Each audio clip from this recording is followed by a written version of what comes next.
समझो। Welcome back to the class. 21 question है 22वां। देखो 31 मार्च 2017 को पी लिमिटेड, अच्छा मैं इसकी कैलकुलेशन कर दूं तो बैलेंस शीट तो बना लोगे ना आराम से। कैलकुलेशन बता देता हूँ है ना, और जो इंपॉर्टेंट बात है वो बता दूंगा। 31 मार्च 17 को पी लिमिटेड इसकी सहायक क्यू लिमिटेड के वित्तीय निम्न प्रकार से थे। शेयर होल्डर फंड में शेयर कैपिटल है, इक्विटी शेयर कैपिटल है, रिजर्व एंड सरप्लस है, जनरल रिजर्व है, सरप्लस दे रखा है P&L का। करंट लाइबिलिटीज़ में सन्ड्री क्रेडिटर्स है, बिल्स पेबल है, नॉन करंट असेट्स में टेंजिबल असेट्स है, लैंड एंड बिल्डिंग और प्लांट एंड मशीनरी। इन्वेस्टमेंट दिया 6000 equity share in Q limited. Stock and trade debtors है, बिल्स रिसीवेबल है, कैश एंड कैश इक्विवेलेंट्स दे रखे हैं। वर्ष के दौरान जब पी लिमिटेड ने क्यू लिमिटेड के अंश क्रय किए तब उसका संचय 20,000 था, लाभ 10,000 रुपये का था। ये तो कैपिटल प्रॉफिट में आएगा। क्यू लिमिटेड के लेनदारों में 8,000 रुपये पी लिमिटेड से क्रय किए गए माल में सम्मिलित है। इसका मतलब एक के देनदार हैं और एक के लेनदार हैं, तो लेनदार में से भी घटा देने ये पैसे और देनदार में से भी घटा देने ये पैसे। आगे बोल रहा है पी लिमिटेड के समस्त देयबिल क्यू लिमिटेड के द्वारा स्वीकृत हैं। इसका मतलब बिल्स रिसीवेबल जब पूरे स्वीकृत हो जाते हैं तो उनको पूरे तरीके से हटा दो। जब जितने आधे आधे स्वीकृत है तो आधे आधे हटाओ, जैसे कि वो हटाने पड़ रहे हैं देनदार और लेनदार। और बिल की पूरे की बात कर रहा था, पूरे हटा दो, लिखो मतलब कहीं पे भी। समझ गए? ये ऐसे ट्रांजैक्शन होते हैं जो पूरे अंतर नियम में आते हैं, जो कि अब एक दूसरे के यहाँ पे नहीं लिखे जाएंगे। बस इतनी इन्फॉर्मेशन है इसमें, तो पकड़ो। देखो मैं इसकी कैलकुलेशन कर देता हूँ और साथ में तुमको बताता हूँ क्या क्या वैल्यू नहीं आएंगी। कौन सा क्वेश्चन है? 22। Question number 22।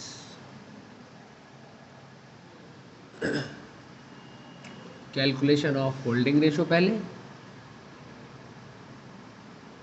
Of holding ratio. Check करके बताओ जरा कितने शेयर कैपिटल है सब्सिडरी कंपनी के पास। 1 लाख रुपए की है। खरीद कितना रहा है वो नीचे? 6,000। तो इसका मतलब क्या? 10,000 की कैपिटल है, 6,000 उसने खरीदा है, तो होल्डिंग कंपनी के पास कितने रह गए? होल्डिंग के पास है 6,000 और सब्सिडी के पास कितने रह गए? 4,000। इनका हम रेशो बना सकते हैं 3 0 से 3 0, 2 दूनी 4, 2 तिया 6। नीचे इन्वेस्टमेंट में लिखा है 6,000 शेयर। ठीक है, चलिए इसके बाद कैलकुलेशन करेंगे। देखो प्री और पोस्ट पीरियड 6 महीने, 3 महीने, 9 महीने के बाद तब आती है जब बैलेंस शीट बनती है 31 मार्च 2017, 31 मार्च 2016 में। लेकिन कंपनी कहीं बीच में खरीदी जाए 1 जुलाई को, 1 अक्टूबर को, 30 सितंबर को, तब वो डेट बनती है, वरना डेट नहीं बनेगी। अभी तो डेट बनेगी नहीं क्योंकि दी नहीं है कोई डेट कब कंपनी खरीदी है। तो कैलकुलेशन ऑफ प्री वाला प्रॉफिट हमको लिखना पड़ेगा।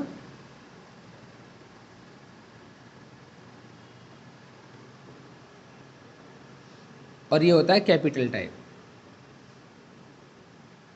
नीचे इंफॉर्मेशन में दे रखा है उसने, एक तो दिया है हमको जनरल रिजर्व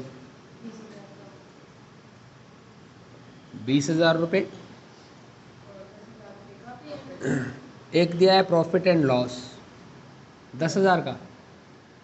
टोटल मिला कितना हो गया? 30,000। ये हमारा कैपिटल प्रॉफिट है। दूसरा हम करेंगे calculation of post acquisition profit. ये हमारा रेवेन्यू टाइप होता है। बताओ जरा जनरल रिजर्व कितना दे रखा है बैलेंस शीट में? सब्सिडरी कंपनी का 40,000 और प्रॉफिट एंड लॉस 20,000 का। टोटल मिला के हो गए 60,000। ये वैल्यू टोटल है।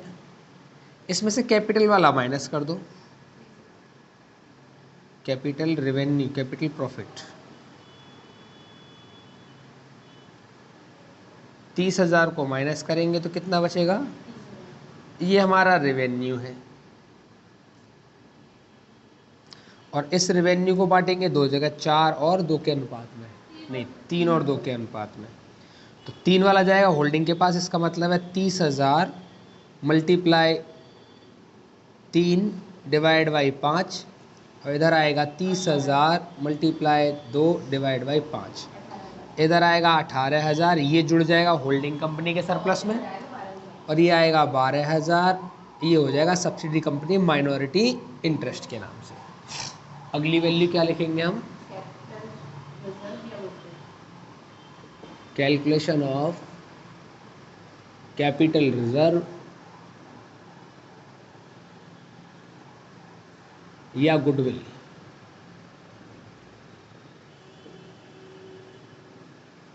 बताओ जरा परचेज वैल्यू कितनी है। परचेज वैल्यू कैसे निकालेंगे, 1 लाख का टोटल है, उसके पास कैपिटल हमने कितना खरीदा है, 3 वाला हिस्सा, तो 3/5। करो सॉल्व इसको, 60,000 और इसमें प्लस कर देंगे कैपिटल प्रॉफिट।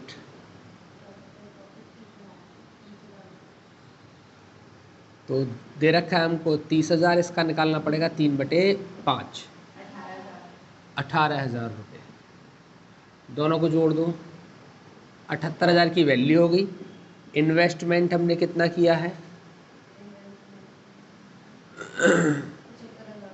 75,000 का इन्वेस्टमेंट कर रहे हैं हम, 75,000 का। देखना पड़ेगा 78,000 की वैल्यू खरीदी, 75,000 रुपये दिए, तो 3,000 रुपये का रिजर्व हो गया हमारे पास। देन कैपिटल रिजर्व बराबर 3,000 रुपये। ये हमारे काम आएगा। निकाला कैसे हमने, ये 78,000 की वैल्यू खरीदी जिसके लिए 75,000 रुपये दिए। कम वैल्यू देंगे तो रिजर्व, ज़्यादा वैल्यू देंगे तो goodwill. Calculation of minority interest,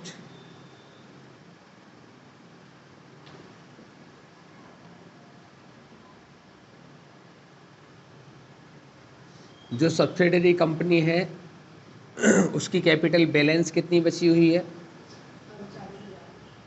वैसे तो 1 लाख की थी, जिसमें से 60,000 हमने ले ली, तो 60,000 घटा दो या उसका रेशो के अकॉर्डिंग 2/5 कर दो, तो कितना आएगा 40,000 रुपया। इसके बाद इसमें प्लस करना पड़ेगा कैपिटल प्रॉफिट। कितना कैपिटल प्रॉफिट है हमारा, 30,000। 30,000 का निकालना पड़ेगा 2/5, 12,000 ये वाले आ गई। फिर करना पड़ेगा इसमें रेवेन्यू। रेवेन्यू प्रॉफिट कितने का है, 12,000 का। ये भी हमें लिखना पड़ेगा इधर 12,000। सबको ऐड कर दो 64,000। ये बन गया हमारा माइनॉरिटी इंटरेस्ट। यहाँ तक बात क्लियर है। अगली कैलकुलेशन कर लो होल्डिंग कंपनी के सरप्लस की। Calculation of surplus of holding company या consolidate financial statement.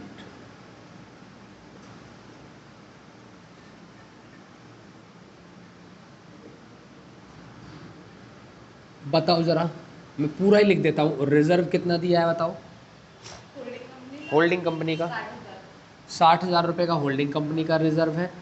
Profit and loss कितना दिया है, 25,000 होल्डिंग कंपनी का, प्लस इसमें कर दो क्या, रेवेन्यू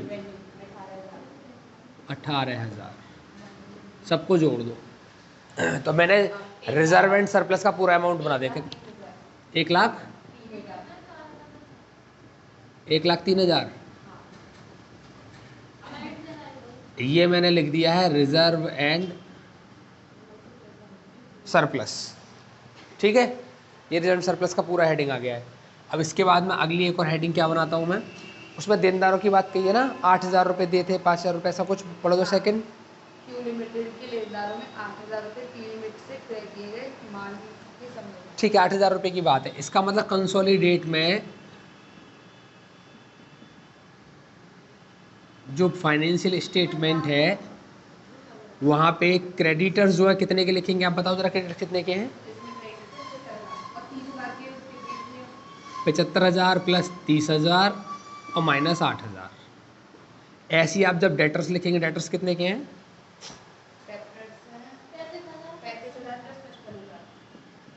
35,000 प्लस 55,000 और माइनस 8,000। ये डेटर्स और क्रेडिटर्स की वैल्यू है। और बिल्स रिसीवेबल जो वो लिखने ही नहीं है कहीं पे, क्वेश्चन सॉल्व हो जाएगा पूरा। बताओ, बात समझ में आ गई, कोई डाउट? पढ़ो अगला क्वेश्चन। चलो 23वां क्वेश्चन देखो। बिग बी लिमिटेड, सहायक लिमिटेड, स्मॉल बी ने निम्नलिखित विवरण 31 मार्च 2017 को निम्नलिखित है। Equity and liabilities, share holder fund में शेयर कैपिटल दिया दोनों का 5 लाख रुपए 1 लाख रुपए। Reserve and surplus, statement P&L एक ही कंपनी का है, दूसरे का नहीं दिया है। करंट लायबिलिटीज दिया क्रेडिटर्स के नाम से। नॉन करंट असेट्स है, इन्वेस्टमेंट दिया है। इसके बाद बोल रहा है उसने स्टॉक है, डेटर्स है, कैश एंड इक्विलेंट्स है। अदर असेट्स में दे रखा है प्रॉफिट एंड लॉस दूसरी कंपनी का। इसका मतलब करंट ईयर में दूसरी कंपनी को लॉस हुआ है। ठीक है, आगे 1 अप्रैल 2016 को बिग बी लिमिटेड ने स्मॉल बी लिमिटेड के 8,000 अंश 55,000 रुपये की लागत पर क्रय कर लिए। टोटल मिला के 10,000 अंश है वैसे उसके पास, क्योंकि 1 लाख रुपए के हैं। 8,000 अंश क्रय किए हैं। क्रय की तिथि पर स्मॉल बी लिमिटेड के लाभान्य विवरण में 50,000 रुपये का शेष था।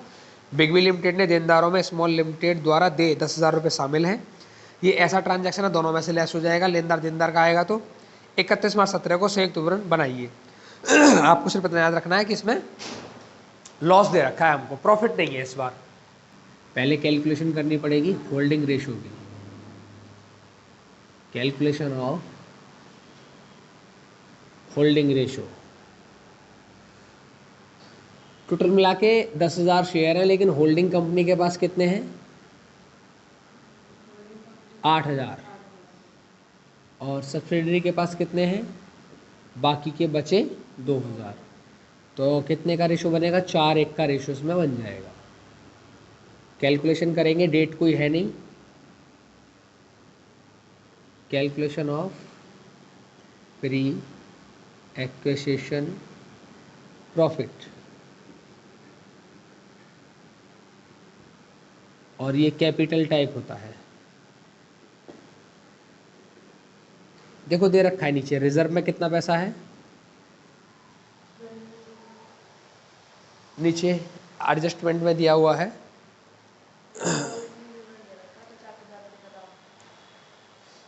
8,000 रुपये और 55,000 है ना, ऐसे दिया है ना।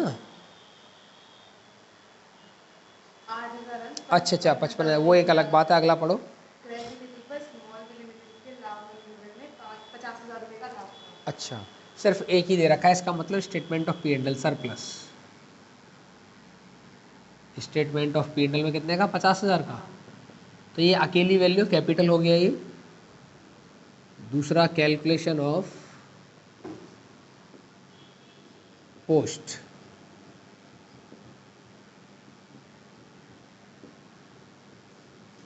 प्रॉफिट, ये रेवेन्यू टाइप है। तो हमको कितना दिया हुआ है देखो जरा, लॉस दिया है वैसे, है ना। लॉस है स्टेटमेंट ऑफ P&L का, जो बैलेंस शीट में सेट्स की साइड दिया है। कितना? 30,000 रुपये का ये लॉस दिया हुआ है हमको। अब जो कैपिटल प्रॉफिट होता है इसमें से हमको माइनस करना पड़ता है ना। देखो माइनस कैपिटल प्रॉफिट, इसको करेंगे माइनस तो कितना आएगा यहाँ पे? 50,000। एक क्वेश्चन ऐसा पहले भी आया था, अगर लॉस हमको दिया है और फिर से एक बार लॉस माइनस करना है तो दोनों में ऐड हो जाता है वो, है ना। 20,000 रुपये का आ रहा है रेवेन्यू प्रॉफिट, चेक करो जरा एक बार। ठीक है, 20,000 रुपये, ये क्या है? रेवेन्यू।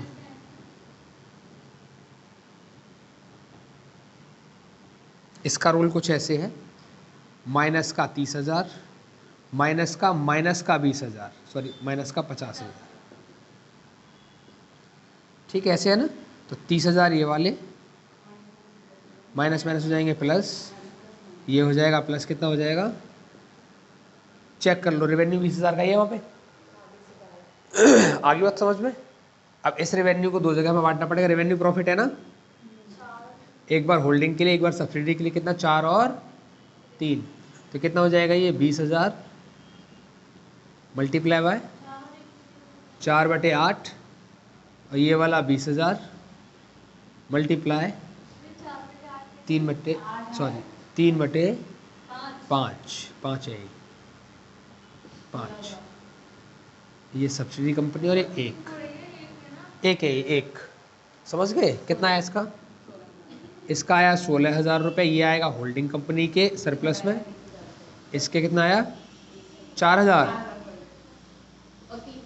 और ये आएगा सब्सिडी कंपनी में। और माइनॉरिटी इंटरेस्ट में। इसके बाद कैलकुलेशन ऑफ गुडविल,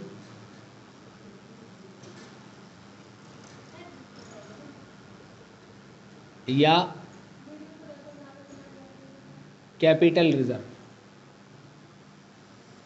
बताओ परचेज कितने का किया है? 8,000 शेयर परचेज किए हैं ना, 80,000 रुपये के। 10 रुपये का एक शेयर है, 8,000 परचेज करने की बात कर रहा है वो, नीचे एडजस्टमेंट में है ना। हाँ, इसके बाद में 55,000 तो इन्वेस्टमेंट है, लेकिन शेयर कितने? 8,000। इसका मतलब 80,000 रुपये कैपिटल उसने खरीदी है उसकी, तभी तो हमने इधर लिखा है 8,000 शेयर खरीदे, 20,000 छोड़ दिए होंगे 20,000 रुपये के। ठीक है, इसमें प्लस करना पड़ेगा हमको कैपिटल प्रॉफिट। कितना कैपिटल प्रॉफिट है हमारे पास?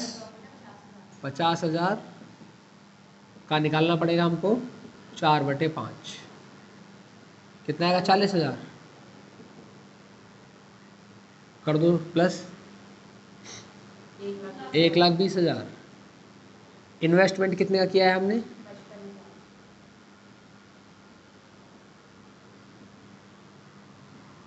1,20,000 की चीज़ खरीद रहे हैं, इन्वेस्टमेंट कर रहा है 55 का, कितने रुपए का कैपिटल रिजर्व हो गया फिर इसमें? दोनों में से घटा दो वैल्यू को, चेक करो जरा।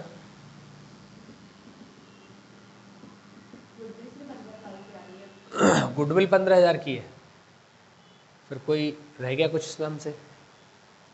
चेक करो जरा, ये जो सरप्लस नीचे दिया हानि है या प्रॉफिट है?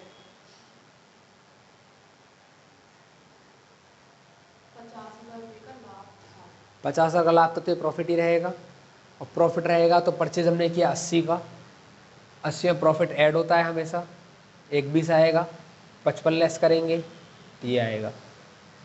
इसमें क्या बता रहा है? बात एक ही है, वो कोई दिक्कत नहीं है। ये बताओ जरा देख के एक बार कि कितना रहा? 15,000 का। ओके, गुडविल है, क्वेश्चन में ठीक करो। ये जो है ना, ये प्रॉफिट नहीं है, ये लॉस है।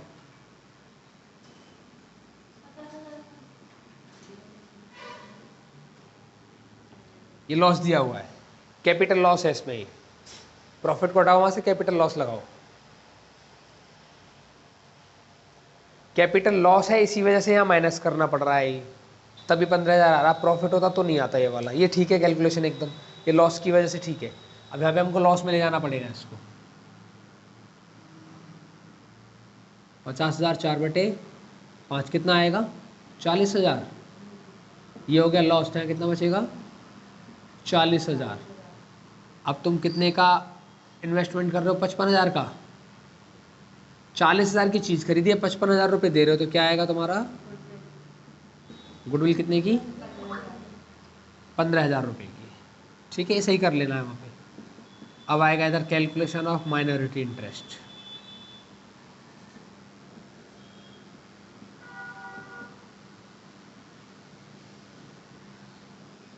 जो सब्सिडियरी कंपनी है उसके पास जो कैपिटल बची हुई है बैलेंस में, कितनी बची हुई है? 80,000 की हमने ले ली, 20,000 की बची है, मतलब 8,000 शेयर ले लिए, 2,000 बचे हैं, तो 2,000 शेयर 10 रुपये के, तो कितने बचे? 20,000 की कैपिटल। माइनस करेंगे इसमें से कैपिटल लॉस। टोटल लॉस था 50,000 का, यहाँ पे आएगा 1/5, 10,000 रुपये, ये लेस हो जाएगा। प्लस करेंगे इसमें रेवेन्यू प्रॉफिट,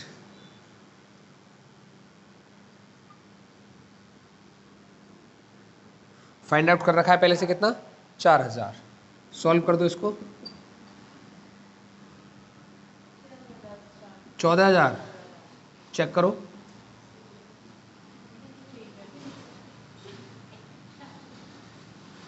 रेवेन्यू प्रॉफिट।